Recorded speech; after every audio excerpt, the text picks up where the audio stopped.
Hey, hey, hey, it is yours truly, Coach Amber J, lifestyle strategist, image consultant, and author. I am on S.T.A.R.V.E with Jay Halim. Super excited for today. What's up, y'all? It's your boy Jay Halim, and I am back for another dope episode of S.T.A.R.V.E Talk. Listen, I kept it local today. And I guess I'm trying to get comfortable with calling it local because, I'm still a newcomer to the Vegas area, and this is probably like the second or third person I've interviewed in Vegas. But I'm looking forward to interviewing her because I became a fan of hers. I met her one time, but we followed each other on social media, and I've been blown away ever since. One of the things that you're going to hear about, and I'm going to ask about, I'm going to find out where it comes from, is this confidence that this young lady has, and it's spewing all over, her social media feed. But more importantly, it's not with arrogance. I don't see the arrogance within the confidence. I just see proud and humbleness. I see, all positivity. So I know she has a story. I know she fits the S.T.A.R.V.E Talk, criteria. So I said, let's go ahead and bring her in here. And not to mention, she going, I just had a couple dudes on here, so she gonna make us look a little bit better on this one. So thank you so much, Coach Amber J. And I gotta say this. I was just thinking about this when I was in the interview. I said, her last name Jones. So today y'all gonna get me and Mrs. Jones. Yes. Thank you for coming on. Thank you for having me. Thank you for all the kind words. Definitely very humble. And it's so amazing when you hear other people talk about you because sometimes you always don't feel that. So to hear those words, it always like, okay, this is why I keep going. This is why I haven't quit yet. It's a dope situation because I've unfollowed a lot of chicks, because they would just, I'm like, come on, give me a break, Yeah. And then and I'm not coming down on my sisters, but then you meet them in person, and then they've been super filtered up, and they're not what they, you know what I'm saying? And then you ain't got no, you don't need to be acting like that. But I saw you first, met you first, and your audio matches your visual, so Thank you. um is a dope situation, and that should be put on blast. You know what I'm saying? That should be put on blast. Like, hey, yo, I see her. She's living it. She's walking it.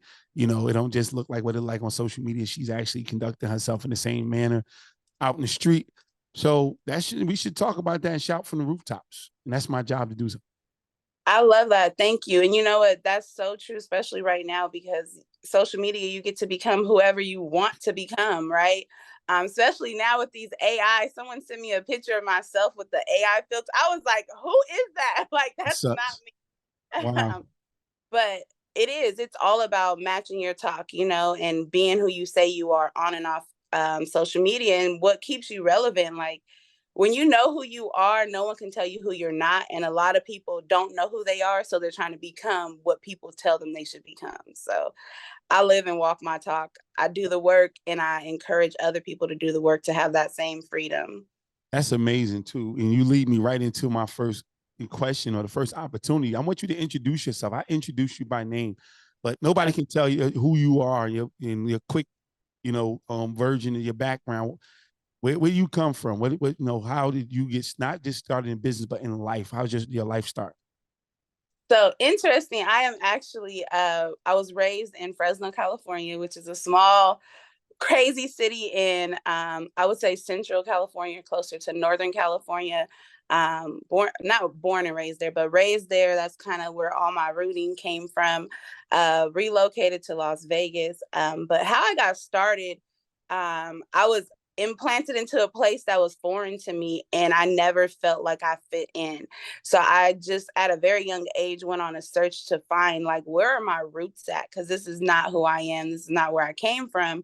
And grew up, my father raised me, my mom left me and my four brothers, so I was raised by my dad, who was a hustler, a great provider, protector, but he was in the streets, but he did the best that he could, and he made me who I am. So that's kind of where I started. And what brought me into just discovering myself was just who am I at my core? Who am I without the titles? Who am I without what my family tells me I should be? And that just brought me into a journey of really discovering who I am and led me into life coaching, because it started to make me realize, like, what is it about this that so many people are stuck and broken and in this place? And I remember one day waking up like, I'm sick and tired of being sick and tired, right? I'm sick and tired of the routine. I'm sick and tired of, they say get married, have kids, go to college, you should have a good job, and you should be happy. But I was completely miserable.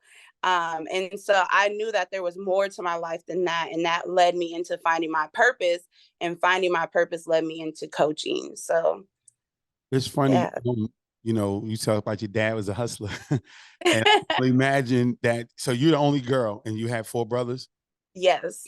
So what was that like? What was the dude who came to date you at the house going First through? of all, there was no dudes coming to the house. Secondly, everyone would kind of dismiss me because they would be like, "Oh, that's Ron's daughter. Like those are, your brothers. Oh, that's your brother. Oh no." So half the time I didn't even get a chance. I don't think I really even dated someone, or someone have enough courage, until I was like 19. They're like, I was like, and it was someone not in my city who didn't know any of my He family know no members. better. He was crazy Didn't enough know. not to know he know no better. So he took a shot. Yeah, Yeah. so it was rough. I was always sneaking to talk to somebody. I'm like, y'all scary. So did you find yourself like, were you the youngest? I'm the oldest, Oh, actually. Yeah, so yeah, that was the question I was going to ask. Where you find yourself stepping in as more like a mother figure to your brothers? absolutely. We're all about 2 years apart, but definitely felt more like a mother. Always like scolding them, guiding them. They appreciate it now, but they definitely didn't appreciate it then. But definitely stepped in as that mother. My dad remarried, and I do have an amazing stepmother, but it wasn't the same as being mothered by your own mom. So I kind of took on that role. And yeah. Nah. That's dope. And I mean, that's dope to even say because a lot of people, don't say that about their step parents. It's like, all right, my dad brought somebody around, but but No, that sounds amazing. She's still mom, she stepped up when my mom walked away, and that's mom. Like, shout we to would go her. back to Shout to my her. dad over her, like, no. Yeah, shout out to her. We gotta give props. You know what I'm saying? We gotta definitely give props because we can turn on the internet, the news anywhere, they're gonna get all the negative, you know what I'm saying? Sisters or brothers. When you be like, hey, well, everybody, all the black men or men aren't taking care of their kids, but then you look like I know 10 dudes right now that's taking care of their kids. And Yeah, nobody ever puts that on blast. So never. and so And you can I always always hear. I'm sorry. I always have a different perspective because I have been raised by my dad. So a lot of my friends and women get kind of frustrated because they always like, you have a biased opinion. And I'm like, no, I just understand it from a different perspective because I see the internal battles, I see the struggles, and all of my brothers are amazing fathers. So it's like, and then my dad is the dopest dude I know, and so it's like I can't agree to some of that, but what I can say, sometimes I'm kind of iffy about mothers because I'm like, y'all women need to check y'all hearts, No, okay? I mean, at the end of the day, how I look at it is human beings. I don't look at it as man or woman. You know what I'm saying? We both do some real crappy stuff. You know what I'm saying? Men and women. And when men and women can both say that and be honest about it, then we can start probably having a conversation for us to grow and get back to where we're supposed to be, especially in our community. But Absolutely. it's always the pointing fingers. Nobody's wrong. You know what I'm saying? On No some of these, accountability. yeah, no accountability, no Yeah, accountability whatsoever. So I think that understand, like when we start talking about taking care of each other and all that, like every grown person is supposed to take care of themselves. So absolutely. it's not supposed to be like, oh, the man should have all of this and the woman should have all this. When we meet, I should have a place to call my home. I should be able to get to work, back and forth to work. I should have a job, you know, Right. or business or whatever the case may be. And then she should too. Then Absolutely. that can be a decision once we connect and, we may start making plans for life. Oh, well, it might be better because your job might have a better runway or your business might be a better long-term plan. So we'll go that route. You know what I'm saying? And it should be with Right. whoever. Because if she's a doctor and he working construction, you might be okay with letting her rock out with the doctor situation Absolutely. immediately. And Right. and you really love construction, she can help you invest into a construction business, a firm, so when she can, step away from her practice, she has something going on. But that is just like, no, he has to be like, that's not even realistic. You know what Right. I'm saying? It's not And realistic. like I really believe it's two whole people coming together, not two broken people trying to Love it. make a. And like you said, as human beings, we're so unwilling to do the real work within ourselves. So we're always looking for someone to either validate or fill that void that we're not willing to do the work on, right? But everyone is a mirror. So if you see something in someone, it's just a reflection of you, or a perception or a projection of what you don't have. So it's really about us becoming really whole and healed, especially in our community. Like, no one wants to take accountability. Like, I can blame my upbringing, why I'm not where I want to be, or I can say, look, these are the cards dealt with me, but this is how I switched the hand. You know what I'm Yeah, saying? It's yeah. all about accountability. Me is like the key. Like, you need to really take accountability, and what you gonna do now? Like, we're now adults, so what we gonna do now? Exactly, exactly. Speaking of that, I was gonna say, in your transition to adulthood, how was your journey to healing with dealing with what you were dealing with your mom? So you know what? I want to say that I didn't really realize, and maybe because it was overshadowed, or just because life was kind of good per se, right? That I wasn't even a abandoned child until I was about 22, 23.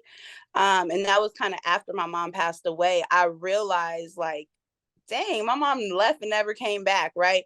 So during that time, and it really showed up in relationships, because I had a kid, and then that relationship didn't work out, and then I got married, and some of those things showed up, and so it made me start to realize, like, okay, there's a common denominator in this situation, and it's all the fingers are pointing at me. Let me really start to deal with some of these things. And then that's when I started to realize, like, oh, this abandonment, oh, here comes rejection, oh, here comes these insecurities, which made me realize, like, I need to go heal. Like, I thought I was okay, right? But it doesn't really show up until you get into relationships with someone where all of your stuff kind of comes out. And that's what really brought me on well, before that, it was a domestic situation where I was the domestic violent person. Like, I was the abuser, and had to do We're gonna get 26 to weeks. that. We're gonna get to that. Let's not give too much. Like I said, so So you understood that, because I share that testimony with you when it comes to the abandonment from my mom. My okay. mom left me at 11 years old, and so it wasn't until I was like 23, 24 till I got back around her, and I was helping her kick her heroin habit Mm. at that time. So, and I saw it show up in relationships, not with women that I was dating, but more so with women that were mother figures. Oh, okay. Yeah, I found myself searching for mother figures. Yeah. And I've gotten so much disappointment in my life in that space. And I knew Yeah. that went back to my mom, you know what I'm saying? Right. And so it's so I that right there, we share that situation, but it never showed up in the relationships with young ladies. It was always those relationships with people who showed up as mother figures. Mm. I was immediately putting them in, all right, this is gonna be my mom. You know what I'm saying? Right. Right. No, And I that yeah, too. so that That's was kind of crazy, So and my dad wasn't around either, so it was my grandmother who raised me. So but my dad was never there for the most part, so it wasn't a thing. He was in and out of prison, but my mother was there. Then she left, so that was the disappointment on her with her. But I do understand, like, trying to get through that process and healing. You know, so once you found out that that was a trigger for you, what did you do? So was the domestic violence portion that you was talking about, was that your breaking point? that was my breaking point. Okay, That okay. was the breaking point. That's really what made me, like, really start self-reflecting, like getting into therapy. I was ordered to do 26 weeks of anger management, and that was really started to where, like, I started to remove these layers and was like, wow, like, this stems all the way from, my mom left at 8 and she never came back. So that's really where all of that stuff kind of unlayered, and it was like, I got to do better. Like, I got to fix this, because again, in that victim mode, um, or just ignoring that something bad has happened to you in that trauma, you point the finger. So I was always able to point the finger because I could justify, like, if you wouldn't have did this, I wouldn't have did that. But then it made me realize, like, okay, there's a common denominator, it's you, and it stems to that trauma that happened to you and you never dealt with it. So what happened with the domestic violence scenario? What took you over the top? Man, young, just had a baby, thinking that this family was gonna work, and betrayal. He cheated on me, um, found out, and I just went ballistic. Like I lost it, and yeah. You put him in the hospital? I did. I did. Hmm. So what is it? See, I did a documentary years ago on domestic violence called Unbeatable. Mm. What I've learned is that, and I plan on doing a part two. What I've learned is that nobody understands that women are just as culpable Yes. domestic violence as men. Like it's always like I had a brother who was on there who was stabbed in the eye by his wife. Wow. You know, and then he was abused by another woman, which drove him to drugs because Mm. he was taught not to put his hands on a woman. He couldn't tell his homeboys. That was the common denominator. I had like 6 or 7 people, and Yeah. everybody from different walks of life, but everybody didn't tell their people. Yeah. Like, Especially men. It's embarrassing, right? Like, exactly. That's uh, what he said. and even sharing the story, I always was very careful and still kind of careful of even sharing that part. But I want to be able to share from a place of me taking ownership, right? Like, we need to have these conversations. Like, a lot of us, we're angry inside, we don't know how to release. And because I grew up with boys, like, if I didn't get my way, I'm throwing a fit. And I realized that trickled over into my relationships. Like, oh, you're not gonna give me my way, I'm gonna hit you, I'm gonna do this. And because in my mind you're strong, it's okay to hit you, like you don't have feelings, right?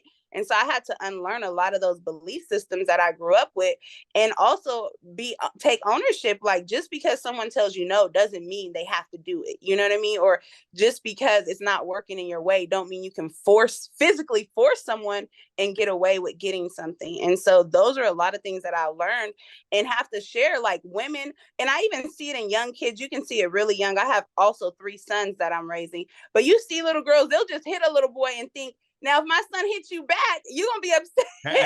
That's the big thing, you know. You got to understand, like, if this man hits you, you know, and it's sad that is all bets are off at that point. Once the man turned around and hit the woman, all bets are off. It's like, you know, and I think that in relationships too, especially, I don't know. I mean, you about 28, 30, you know what I'm saying? So your age, you're a little younger than I am.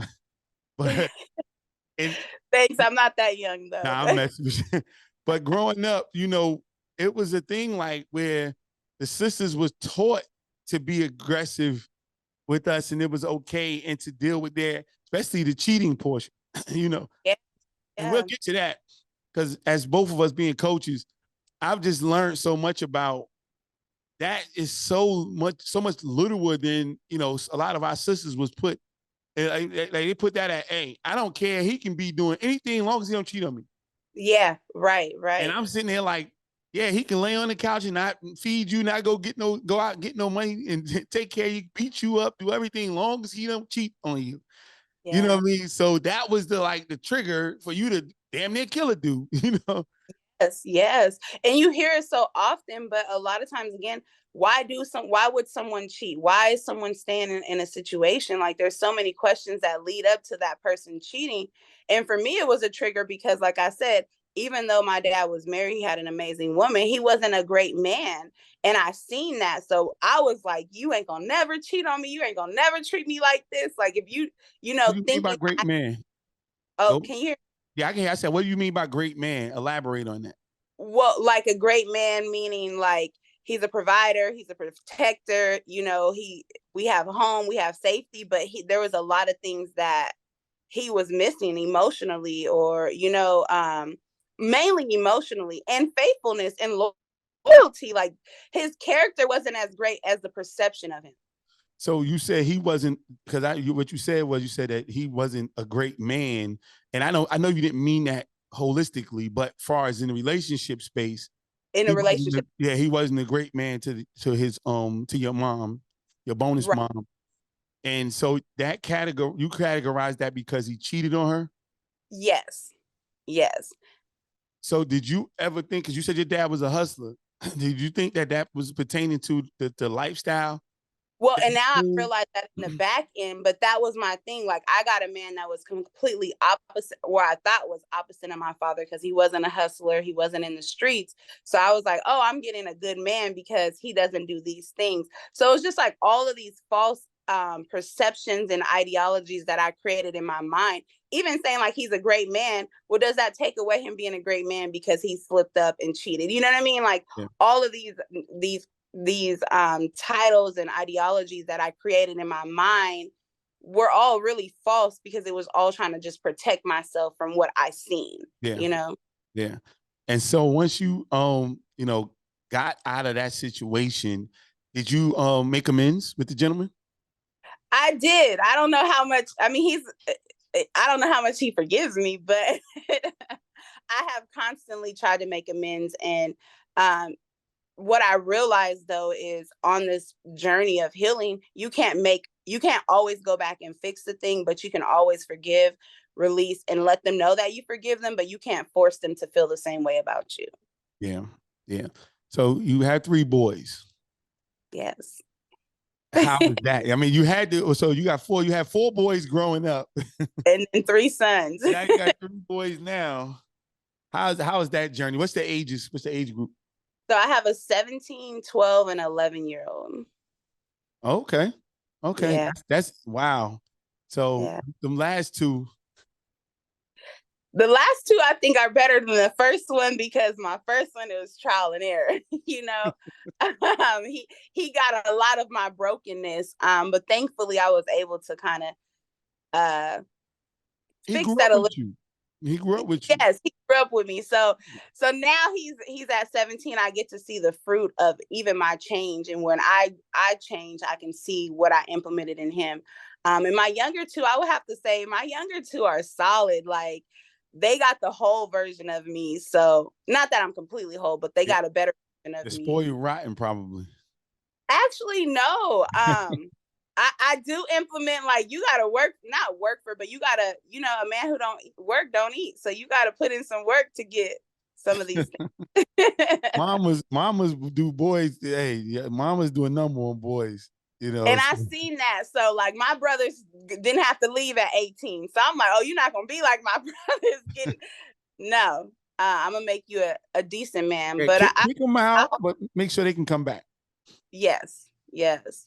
That they can hold their own. They got a vision and a plan. A man without a plan plans to fail. So I'm always talking about a plan, making sure they can take care of themselves, not be dependent on me or anyone else. So how old were you when you had your first child? If your mama asking? 19. 19. All right, so you're 19 when you had your first child, and I imagine with the second two, that's when you were married. Yes. Okay, Yeah. what was your career like at that space? What were you doing in that space?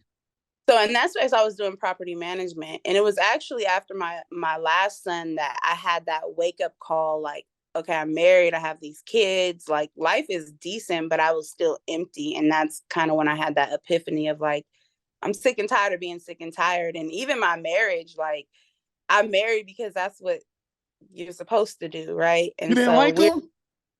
I'm not gonna say I don't like him. Me and him, that's my homie. We're cool. We're better friends than partners. Now you know how y'all women do us, right? So you sitting there, he proposed to you because he probably felt like, well, A, he loved you, and Yeah. B, he felt like, hey, I gotta make sure I show up 1,000% for her. And it's hard to tell us brothers that we're not enough to fill that void that you're missing. And so do you feel like that was the case? Like, having this marriage still wasn't filling the void, or was it just because of infidelity or something like that? Was that It was a lot of things. It wasn't just one thing. It was multiple things. But what I can say is he has been 100% supportive of me taking that step into purpose, into me really finding myself. I have to say he has definitely been supportive in that space, because he understood like some of the things that I struggled with, what I really desired, the greatness in me. He's seen it before I actually seen it in myself. So he has definitely been a huge supporter on this journey. okay? So no more marriage for you? Oh yes, I'm still this time I'm gonna be found and I'm not gonna be the finder. It's a special situation. I mean, people looking at marriage differently nowadays. You know, trying to really figure out, is it worth it? I have to say, like, two is better than one, right?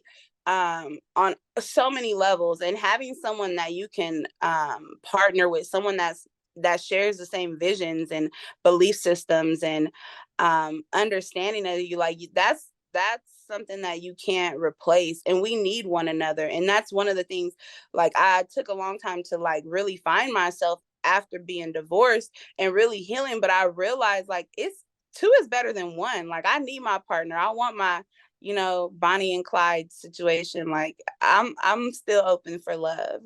Yeah. I mean, but does it have to be from a marriage perspective, or does it just have a partnership? Mm, I was just because of my beliefs, I think that marriage is biblically the right way to go. And I want to be in that right standing. But I think people have to do what's best for them. Yeah. Yeah. No, I totally understand. It's one of those things on both sides, with men and women are questioning. On the women's side, I see is more because women are choosing careers over, the relationships. And you guys Mhm. are like very, very unilaterally focused. It's like whatever's feeding you is what you marry to. You know what I'm saying? Yeah, So I agree to that. I don't agree to that. I mean, but a lot of women, that's what a lot of women are doing. I've Well, I've seen it up close and personal. what I also see is that's also the reason a lot of women are not healing. It's not that Yeah. they want to, women don't want to be single. Like, we're not made to be Oh alone, no, no, right? no. I ain't say that. But I think a lot of them marry that because they're not willing to, like, it takes a lot to want to get loved again. It takes a lot to open your heart again. So why do something that may possibly hurt me? I'd rather feed something that's going to be more beneficial and then I can see the actual results opposed to. Now, one thing I'll push back on that, where I would say a lot of times, a lot of people, men and women, we have self-inflicted wounds, even when we go into relationships, because we have unrealistic expectations, you know, and as we talked about earlier, like, and we listen to these young girls now talking about, hey, a man got to have six-figure salary, right? So I'm like, it's already like 4 or 5 to 1, right? And if you are still trying to date in your race, then it gets slimmer. Then how many people actually making that amount of money? That gets slimmer. And then, oh my God, you don't even make that amount of money, right? So I was just thinking that. and so like it's just unrealistic expectations. And where someone is today don't mean they're gonna be in that space 5 years ago, 5 years from now. Or once you Right. guys partner up with each other, what can actually come of that is so amazing, because that Absolutely. he might be missing you to get to that point financially. So it's just so many things. And then, but when that female gets to that point on her own, because mostly it's those individuals, you know what I'm saying? Because nobody pays attention to the one who just talking and she's a bum. She ain't got nothing going on. She just talking. But you get those ones who reach that pinnacle on their own. And it's like, yeah, you want love, but it has to be perfect. It has to be like this. But as us men, that's not the case. If they see Coach Amber, she's a pretty woman. It don't matter if she got any money. It don't matter what she is. I want her. I'm going to make a queen out of her. You know Right. what I'm saying? Like, I'm going to get her. Don't even worry. But look, real men, you've been around long enough. Real men, you ain't even got to worry about that. A lot of dudes is like, if I'm good, you good. And if you Yes. make $150,000 and he's able to take care of everything, well, if you make $150,000, why is it like you got to act like as if that's not the same amount of money? The money is the money. The money is the money. You know what I And mean? So, a lot of it is mindset. And to me, what I see with women, it's the hurt, right? And they cover it up with all of these voids. Well, I make all this money now. I don't have to deal with these things. But you also are not dealing with you either, right? So I love that. now that you've pivoted in your career, what else? Like, yeah, you have these standards, but do you match them in all of these areas? If we remove your career, if we remove your title, if we strip all that away from you, who are you at your core? And for me as a coach, when I ask especially women that question, they cannot answer it. Yeah. So that right there for me is the indicator, like, we need to really go back and heal. We need to really do the work, like, take away the titles and let's see who you are and strip, and then you'll realize how much more important it is that you do have a man, because a man covers you in places that you can't cover yourself, right? um And vice or, versa. and vice versa, right? So to me, when we start to recognize how important we are for one another and get away from the competition of I'm better than him, he's better than me, we can never be the same. We can't even equal out. I don't care how much money you make. There's something that he's going to bring that you can't bring, and vice versa. Just like a man gives a woman a seed, has a baby, right? A Mm-hmm. man can never have a baby, right? Yeah. So we have to know, like, what qualities that we bring and vice versa, and how do we blend them to make us a better overall person, family, community, and it branches out. And so we kind of got to get out of our own way, because once we stop ourselves, we stop in everything else. And when we realize it's bigger than us, like, it's bigger than us. I can talk to Coach Amber all day long. Oh my God, this is what I'm talking about. Civilized conversation, man and woman. I want to know, when did you go from Amber Jones to Coach Amber J?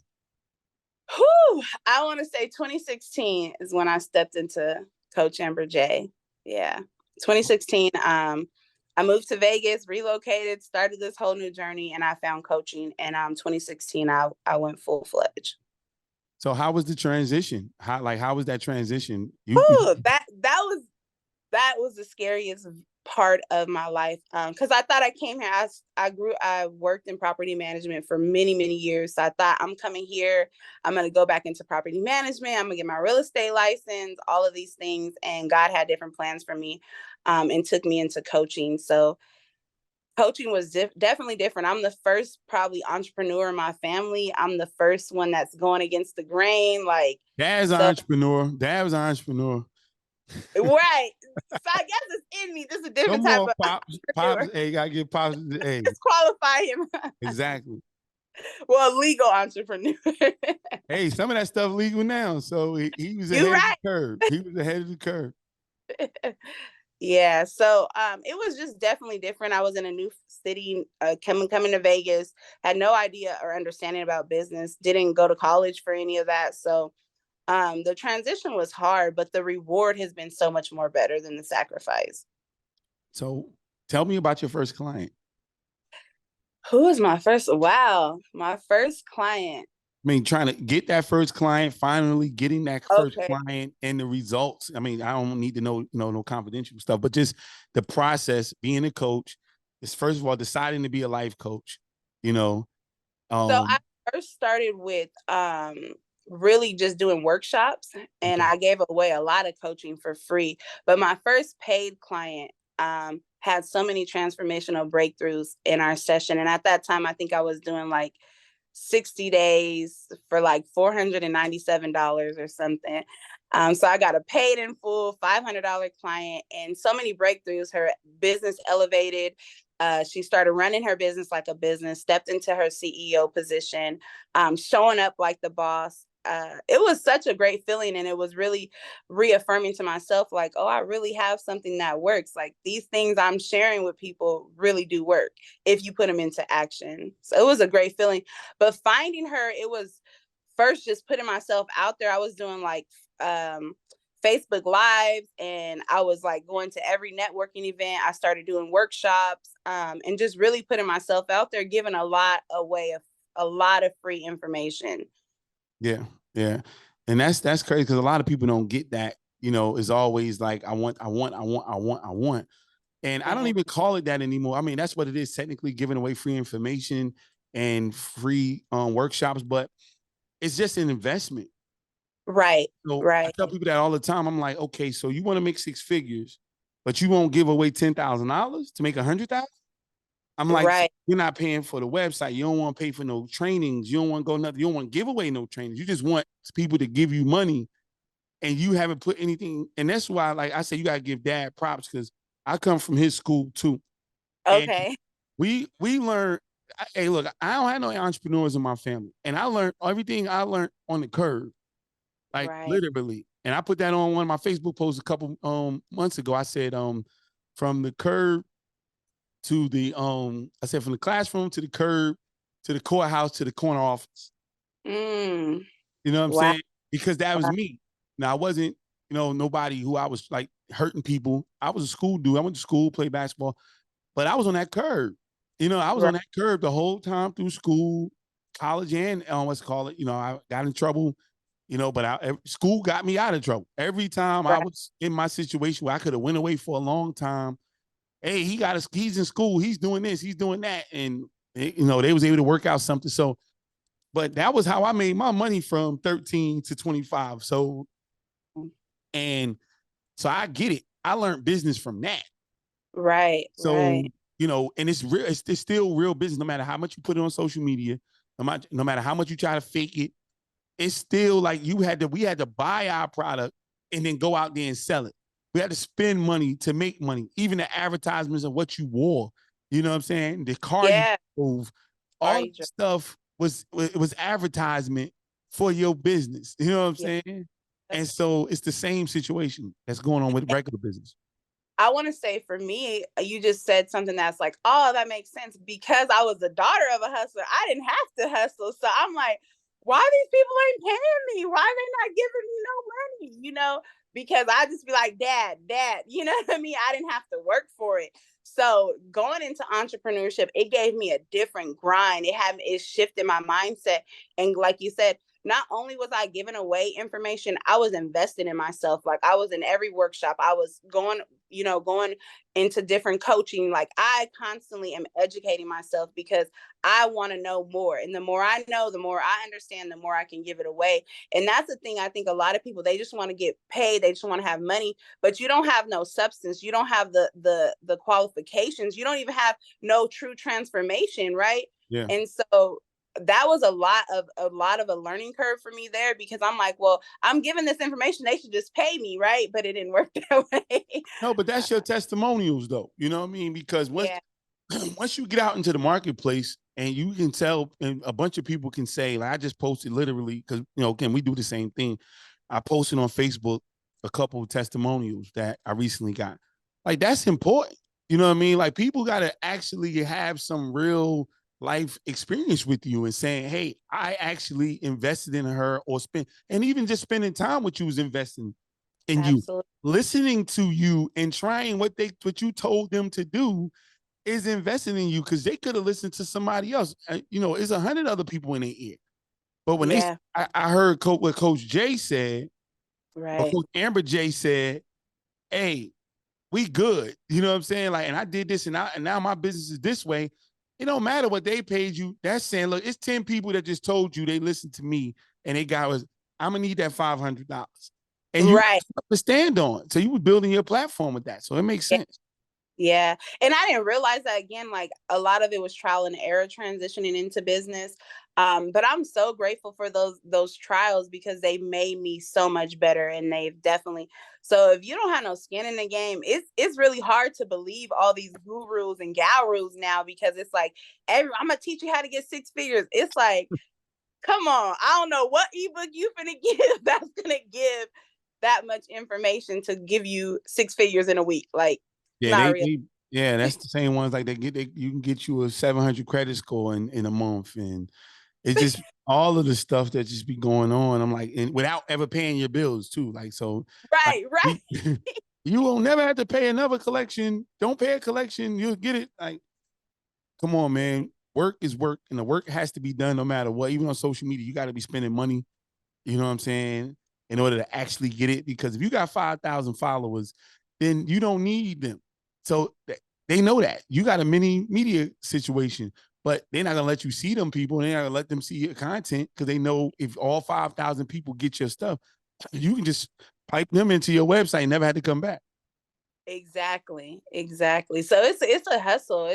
It's definitely work. And if you're not willing to do the work, you're not going to see the results. I don't care what field you're in, what relationship you're in, you have to be willing to put in the work.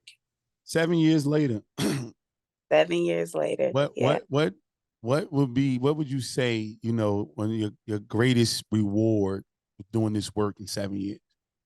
I would say the greatest reward has been the consistency of not only me helping other people, but what they've also given to me, right? Because it's always a twofold when you're working with someone, right? You're going to receive something. And a lot of it is like staying consistent and seeing that if you're consistent, you will start to see the results in whatever it is that you're doing.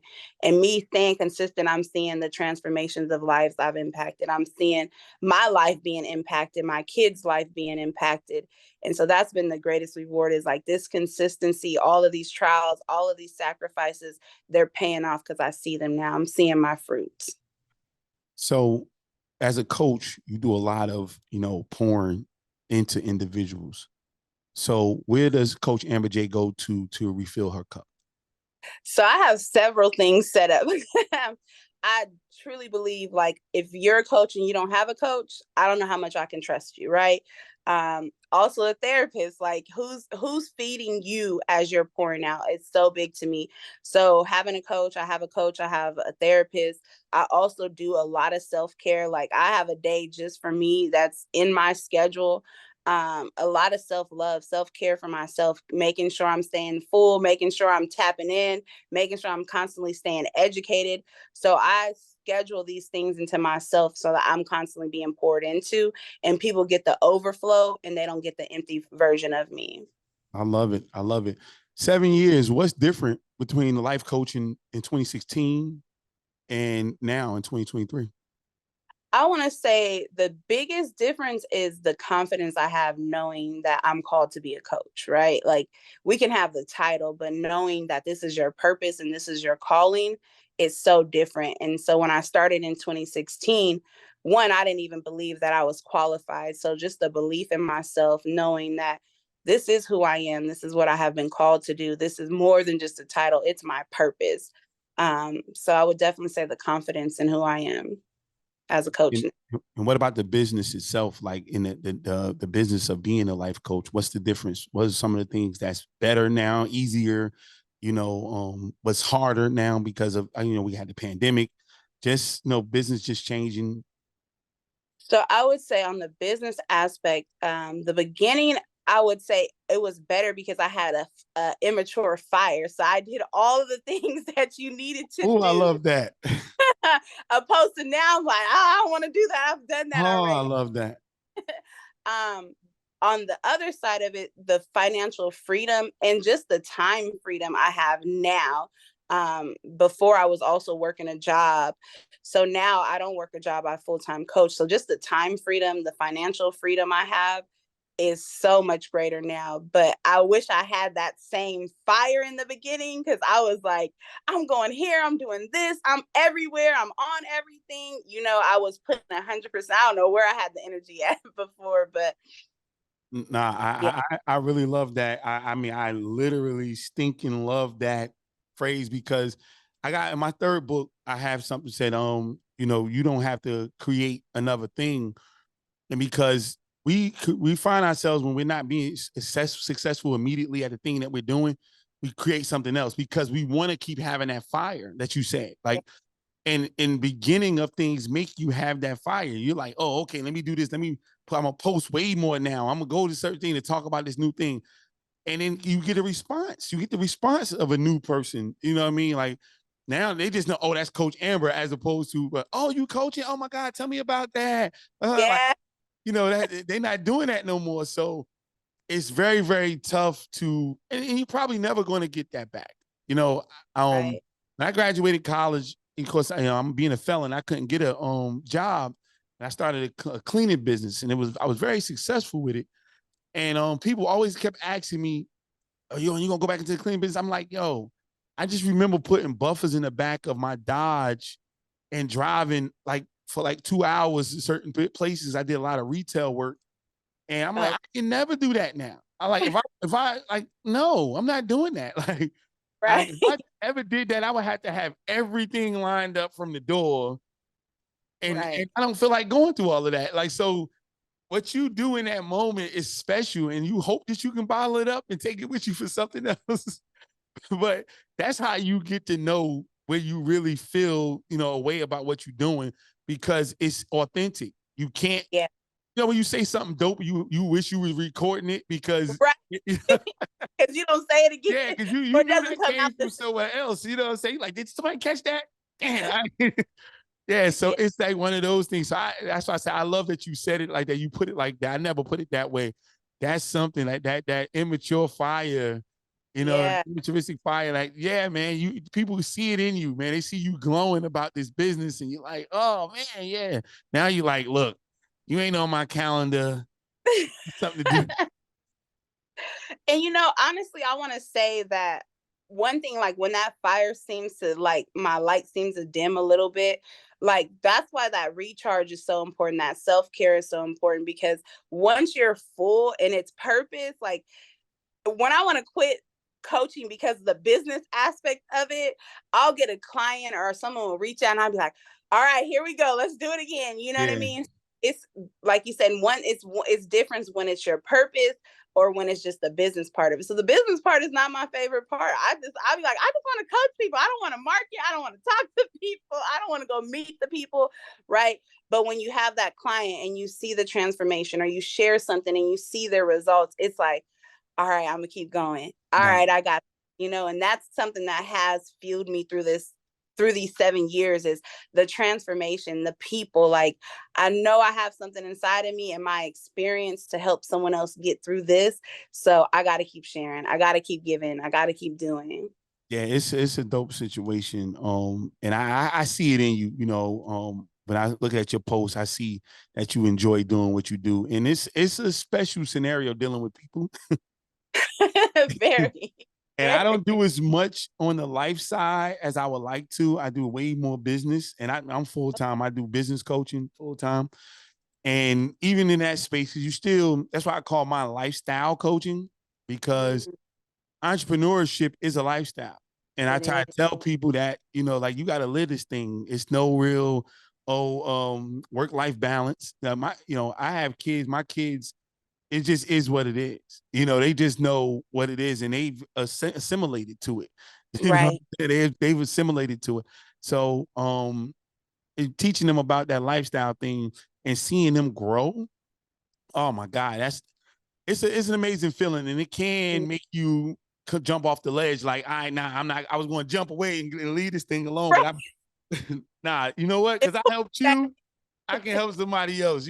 So it's Right. extremely important to do that. So you said something that was real important that entrepreneurs really need to know about, people that want to be entrepreneurs. The transition from being part time to full time. Yeah. What was that like? Whew. So I did it twice, right? The first time, again, immaturely jumping off the ledge. Thank God for my ex-husband because he supported me in that season. But the second go around, so I would say anyone that's ready to jump off and leave their full-time job, have an exit plan, two, have a strategy, and three, definitely have a business coach. Like, because a lot of times people have these hobbies and they're like, I'm gonna turn this into a business, and you don't realize there's a lot of work. You don't want to go homeless trying to keep up with the Joneses, right? Like, so you definitely want to have a clear strategy, an exit plan, a savings account, right? Like, you want to have a lot of things in place before you take that leap. And people don't tell you that, right? Like, At I've all? I know, like, I done ran through credit cards. My credit ain't the same. Trying to, Yeah. like, it's a lot because when you have slow months, what are you going to do if you don't have something in place, right? So definitely have a business coach. I wish I had a coach. I wish I would have known a few years ago. But having a real coach that can give you real guidance, real strategies and things that you can put in place before you just take that leap. Hey, listen, you know, this is my biggest thing. Like people who know me, who are around me, or people that work for me, they're like, they can see something on TV or YouTube and they hear these people talking about their entrepreneurs, and you find out that they might be hiding a job or Right. or somebody that leave their job out of nowhere just to be on. They just look, they be like, oh, they don't want me to hear that because they know I'm a cringe. Because for me, and that's when you see my book behind me, You Won't Starve. That's my, you know, my training manual. Like I told people, I wish I had the job. You know, I became a felon in college. You know what I mean? I was, again, all back for, I could not work, you know, at that particular time, especially in a job that warranted my degree, right? And so Right. I had to do what I had to do. But if I love you and if I respect you and I'm coaching you, I'm going to try to make your path a whole lot easier than mine. Absolutely. It was hell not having a job. You know what I'm saying? Like, and trying to do business. Like, that was hell. So I don't want you, I'm not going to tell nobody that. Like, if I tell people right now, if you gave me a job, I'm going to be rich. And they don't even know how much it is because as a business owner for so many years independently, like, you don't know how much money you're going to make. Not at all. You know Like what I'm saying? And so you it's can't plan. And right. so, like, if I can plan, oh, it's over. It's over. You gonna tell me I'm gonna get $2,000 a month and I know it's coming? Oh, it's a wrap. It's a wrap. It's a Yeah. wrap. And that's the Like, difference. You know what I'm and saying? you know what's so crazy? Because sometimes, entrepreneur, I'll be like, I'm gonna go back to a job, but it's so hard to say I'm gonna go to a job because I don't have that freedom. So it's like either you're gonna hustle hard and you're gonna go and you're gonna be willing to sacrifice some things to get what you need, or you're gonna have to go back to a job and be uncomfortable for a little bit. But don't lose that security if you're not ready. Like if Yeah. you don't backup plan, don't run out and be stupid. Like it can crush you not only financially but emotionally. Like you'll lose hope within yourself. Like I can't do this. I feel like a failure. So take the right steps, have a strategy. Yeah, I always tell people, you know, if you are in a position, especially let's just say, you know, you getting divorced and you're not working, you're trying to figure it out, you about to go into a career, whatever. Okay, whatever it is that you want to do in business, go after that job. Right. And then this way, you know where your path is leading you. You're growing. You're doing what you need to do. A lot of times Right. we're on the wrong jobs because we just had a job Yeah. for money, and you already hate it, so you're trying to get off of there. But if you're saying, okay, I'm going to own this restaurant, go work at a restaurant. Yes, it ain't the cutest job, but you understand that you're learning in the restaurant business. Then you're making connections in the restaurant space. You're learning where they get their supplies from, who, you know, inventory, all this other stuff, so that when it's time for you to step out on your own, you're in a good space. Right. We don't think like that.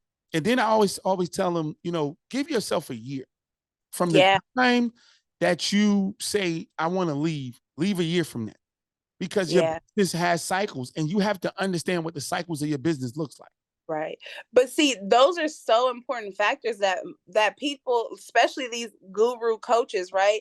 They're not even teaching business. They're not teaching about business plans, financial plans. Like there's so many parts of business that these coaches and gurus are saying, "Oh, you can go from six figures, leave your job, you can go to six figures," that they're missing out so many parts. And then once you get out there and you start to see like, "Oh, I don't have a financial plan. I don't even have a business plan. Like I don't even know I need funding. Oh, I got bad credit." Like all of these factors factor into you being a successful business owner, especially our people, because we're not taught financial literacy. We're not taught business education. Like there's a lot of things that we don't have information to, and we're taking pieces instead of sitting back and willing to invest in people that really have fruits, right? Really have businesses, really have these things. We won't invest in you. We won't invest in someone that's actually doing what we want to do, but we won't go get this get rich scheme or get rich quick coach.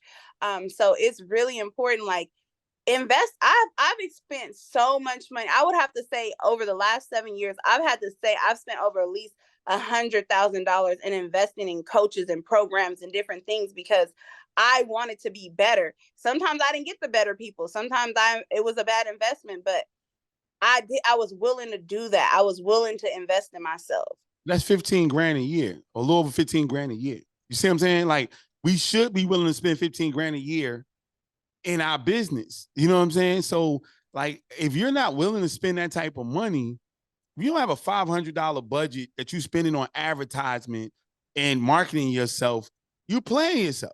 If you know what I'm saying? Because like what we do is we have a skill set and then we say, okay, we're going to step out there because we're good at it and we were good in our area, in our neighborhood. You know what I mean? Right. And you know, everybody's telling you that you dope, you the dopest, but this world is way bigger than our community. And so when Right. you step out there and those people, they need you to prove it. And then, you know, it's a whole nother situation. You know what I mean? Like, okay, yeah, I have done business and I can coach the people around me. But yeah, I did go get my coaching certification. I did go get my training certifications. Right. I went and did all of the other stuff. I paid for classes. I've traveled all over the country to different workshops so that you can take me seriously. Yeah. You know what I'm Yeah. saying? And the people who I want to give me a check, it's going to take me seriously because that Exactly. tells you that, okay, yeah, he's done what he needed to do to make sure that he's legit. You know, you want that 6 figures. I just don't understand. Again, coming from where me and your dad come from, you paid to get where you needed to go. You did. You And invested. I think even like that generation or the new generation is so different from us because like for me, I'm guilty of it too. Like I want to give my kids what I didn't have, right? So I think we have this mentality of this entitled mentality, like you just need to give it to me. No, everything is an investment and you're gonna have to put some skin in the game. You're gonna have to do the work. And that's the part I think this new generation of people and this thinking and the social media has made us think like, oh, it looks good, so this is how easy it is. And it's like, nah, even social media, you got to be consistent with posting. You got to, that's work. You And know you what I gotta mean? pay. And you And gotta you pay. Like it exactly. actually costs. And the sad thing, I've coached individuals who were coaching or had programs who literally was not successful, but social media will make you feel like you're successful. Seriously, like, Yeah. and we've all been there, like, because like you'll snap out of it, like, damn, I posted every day this month, and nobody bought nothing, Right. Right. and Right. but a bunch of people liked it. A bunch of Yep. people said something about it, but nobody bought nothing. That's real business because you like, I got my receipts. You looking at your receipts, said this, so I gotta do something different. Right. You The know, bank statement and the likes ain't matching up. yeah. So exactly. So that I know I might need to go to that networking function because the people Yeah. ain't just buying the coaching session just because I put it out there. You know what I mean? Or I might need to go to this situation. I might need to pay for this because that's what it is. And nobody tells you that, but that's real business. I mean, me having a business degree, I tell people all the time, and everybody shitting on college at this point, which I don't like because I don't think my kids, I think tell my kids, if you're not going to do something that's worth you going to college, you don't need to go. But business, Right. as a business major, I was taught how to run a business. A lot of Right. people don't want you to go to college because you don't have to go to college to start a business. You're That's absolutely right. But those classes actually teach you how to run a business. And because your businesses are not working, it doesn't look like what they're talking about in college. exactly. Exactly. And And that's that's what the thing is. part like the key component is in the same with me, like I didn't go to college. I wish I would have went to college to get some business information because now that I'm running a business, right, that's where it's like taking this hobby and turning it a business is numbers. Like can you read maps and analyze Have all of these to numbers, do. right? Because the bank wants to know, I don't care how pretty it is, I don't care how many likes you have, how much money is it making? You And had it's to like pass accounting class in business to graduate. You had to have 3 accounting classes, accounting 1, 2, and cost accounting. You had to pass those, even if you wasn't an accountant major. You had to, you right, had to pass account. You had to do investment management. You had to do statistics. You had to do business law. You had to do production management, which deals with products and your raw materials. You had to do HR management, which you had to do business policy. Like these are classes that I remember taking to graduate with a business degree, and I remember running my cleaning business was all my business, my production management class. It was 100% production management because of raw materials. You're yeah, bending major. I mean, I had contracts, big contracts, and you're like your money might be in the raw materials. You thinking that okay, I got $100,000 contract, but you losing because you're buying too much raw materials. You're wasting Right. raw materials. Wasting. And so that class was all over me when I was running my business. I remember talking about this in class. And it made me get in profit where it didn't look like, you know what? It's kind of tight. I can beat this person out on this bid because I know how much I'm gonna need with raw materials. I might be right there on that face number, but I'm gonna get all my money on this. You know what I'm saying? And my employees and things of that nature. That's what you learn in college. But a lot of businesses don't look like that because it's just off of I got a skill set and I can do it, and I don't have to go to the big bad boss man to work. And so I'm in business now, but the bank is not going to give you no money if you can't show them. That investor's not going to invest in you if you can't show them, what your rate of returns is and what your KPIs are. What's your value proposition? Like they don't want, like, this is what you learn in school. Exactly. And you know what I want to say too is another reason like a lot of the businesses fail is or they can't actually scale is because I just lost it. I just completely went blank. It's going to come Oh, back. they want to do it themselves, right? Like they don't want to hire any help. Like you have one skill set, right? And now you think you an expert in everything. No. And this is where we lose that. And even for myself, I'm scaling because I know how important a team is. I don't like marketing. I don't like any of that. I want to be able to scale my business enough, which means I need to invest and hire someone that this is their skill set. I don't want to learn. You have to, in the beginning, you have to do what you have to do, but we have to get out of this small mindset of I can do all of these things. You came in here with one skill set. Unless you're willing to learn all of them and become an expert, And you're going you to lose. waste time and you're going to lose. And the thing is this in a nutshell, you're not an entrepreneur. You're just self-employed. Yes. And that's the difference. And I get on people like that all the time. Like you're not an entrepreneur, you're self-employed, and there's nothing wrong with that. But you don't have the right to talk about an entrepreneur. I just did a video on my YouTube page about a big time YouTuber who actually has a full-time 9 to 5. And he talks so much about full-time entrepreneurs. And I was saying, you cannot talk about getting it out of the mud. You don't have the right to talk about. You don't know what this looks like on this side. And it's okay. Kudos to you that you didn't have to go through that struggle. And I wish I didn't have to go through it. And some of us are going to have to go through it for different reasons. Maybe you've went as far as you're going to go in that job. But he happens to be a nerd, and he was, one of those good students, and he went to college and got a good job, but he, did his thing on the side and it blew up. But you're still working. Even though you making a bunch of money on YouTube, you still work your job. You can't talk about us that's out here really making something happen, who have created things, who bought real estate and fed their families and did all this other stuff, not knowing where the next check was going to come from. That's a superpower. That is have jumped off of bridges trying to do that and slit their wrists and got strung out on drugs and alcoholism and beat their wives and husbands and all this trying to do this thing.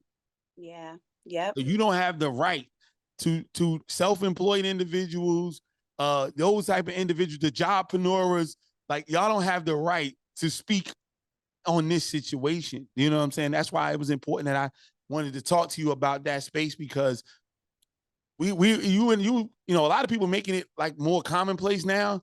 And I hate it, because I'm saying like, okay, so who gonna work for you? And that's, I talk about that all the time. I'm like, everyone is not meant to be an entrepreneur. I ask that question all the time. If everyone is an entrepreneur, who's gonna work for you? I need some employees, okay? Yeah, exactly. Like, won't you be big so I can work for you? You know what I mean? Like, I can take a break. You give me my check, you know what I mean? With me just doing it in 8 hours or less, then hey, I'd sit down for a minute. You know what I'm saying? It's that easy money, because doing what y'all do is easy. Right. It's just y'all got a ceiling on y'all income. We don't. Like, but let me tell you something. If you can match that number, we can talk a little bit. That'd be real easy. You know what I'm saying? To come and do what I do for you. You know what I'm saying? So at the end of the day, this has been great. Yes, This yes. has been great. I said it already about 30 minutes ago. I said I could talk to her all day. So I know she's a busy woman. We all got stuff to do. But what I always end these with is, Starve Talk has an acronym. It stands for Stand Tall, Reclaim Victory Every Day. I love that. So knowing what you've been through and what you do as a coach and things that you're dealing with on a regular basis, what does that acronym mean to you? Stand tall and reclaim victory every day. Man, it says everything. Like every day, you have to make a solid, sound decision that you're going to get back up and try again. So that is going to be my new acronym, my affirmation for this week.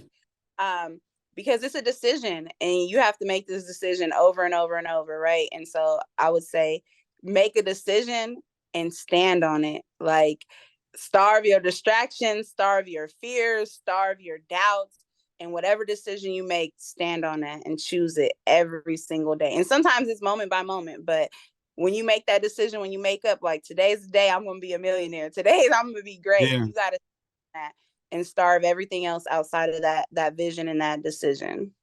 Oh my God. Didn't I tell y'all this was gonna be dope? Didn't I tell y'all this was gonna be dope? Listen, I go and literally find the right people.